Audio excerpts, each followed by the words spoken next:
Please, நான் உங்க சகோதரன், உங்க அப்பா மாதிரி, உங்க அண்ணன் மாதிரி, உங்க சகோதரன். நான் சொல்லுங்க, கை தூக்க பார்க்கலாம். தூக்குங்க. உங்க இதயம் வந்து எரிமலையா இருக்கிறது எனக்கு நல்லாவே தெரியும். உங்க இதயம் எரிமலை. எரிமலை எப்போது வெடிச்சு வெளியில வரும்னு யாருக்குமே தெரியாது. யாருக்காவது தெரியுமா? தெரியவே தெரியாது. பாருங்க, காலையிலிருந்து சாயந்தரம் கஷ்டப்படுறீங்க. வீட்டில் ஏதாவது ஒன்று எழுதினா என்ன பண்ணுவீங்க? யாரு கேட்பீங்க? புருஷனை தான் கேட்பீங்க. ஏன் வந்துட்டு உங்களுடைய கடமை, பொறுப்பு எல்லாமே இருந்தாலும் புருஷன்கிட்ட கேட்குறீங்க. அவர் கொடுக்க முடியல என்ன பண்ணுவீங்க?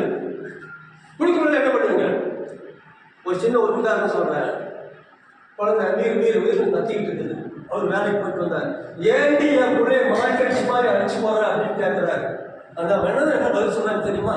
ஆமா, நீ 4-3 நெருக்கணுக்கு வாங்கி போட்டு தின்னு போட்டு நிறைய பால் வச்சு குடிக்காம ஏமாத்தானா? எங்க இருக்குமா இருக்குது இந்த விஷயம்? எங்க இருக்குது? நீ 4-3 நெருக்கணுக்கு வாங்கி போட்ட, நான் தின்னுட்டு உன் பிள்ளைக்கு பால் கொடுக்காம ஏமாத்தானா? இது எங்க இருக்குது இந்த விஷயம்? பொருளாதாரத்துல இருக்குது, அரசியல் இருக்குது. இந்த பொருளாதாரம் பெண்களுக்கு இல்லை அப்படின்னா வாழ்க்கையில மாற்றமே இல்லை. ஒரு சாதாரண பேட் வாங்கி வைக்கிறதுக்கு அவங்களால முடியாத ஒரு சூழ்நிலையாக இருக்கிற பொழுது இந்த சமுதாயம் எப்படி மாறும்? சொல்லுங்க சொல்லுங்க. ஒரு சாதாரண பேட் அதை வாங்கி கொடுக்க முடியாத ஆம்பளையே கிடையாது.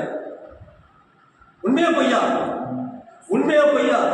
சாராயம் குடிக்கிறதுக்கு காசு இருக்குது, சிகரெட் குடிக்கிறதுக்கு காசு இருக்குது இல்லையா?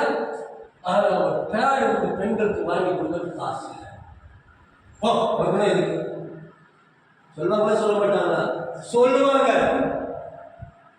ஏன் உங்களுக்கு நான் சொல்றேன்னு கேட்டீங்கன்னா, நீங்களும் சொல்லக்கூடிய என்னுடைய மகன் நர்ஸ்.